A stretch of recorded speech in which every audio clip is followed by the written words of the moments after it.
Hi everybody. About a month ago I did this project with two antique windows where I took colored tumbled glass and made flowers and used jewelry pieces for the centers of them. Anyway, I was trying to color match a couple bedspreads in the guest room and I wanted another orange flower in it, and I ran out of the large pieces of orange. Instead of running to the thrift store or going to some more garage sales to get some more glass to break up and tumble, I decided I had several large pieces of the clear tumbled glass. I was going to try to color match it with the Krylon spray paint.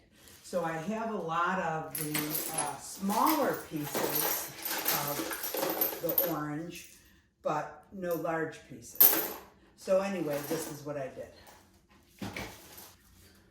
So I tried the Krylon stained glass because my flowers on there are more of shiny. I put a little oil on the tumbled glass to make it a little shinier. Some people prefer the frosted, and in that case you would use the Krylon Sea Glass instead of the stained glass, and it gives it a frostier finish. This is a shinier finish. So what I did was I took this and I sprayed a very light coat, let it dry for 15 minutes, and repeated that 3 to 4 times.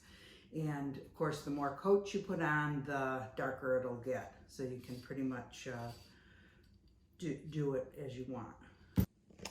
These are the Krylon stained glass colors, and if you look at the examples that I made and the tops of each of the colors, it's pretty true to the color.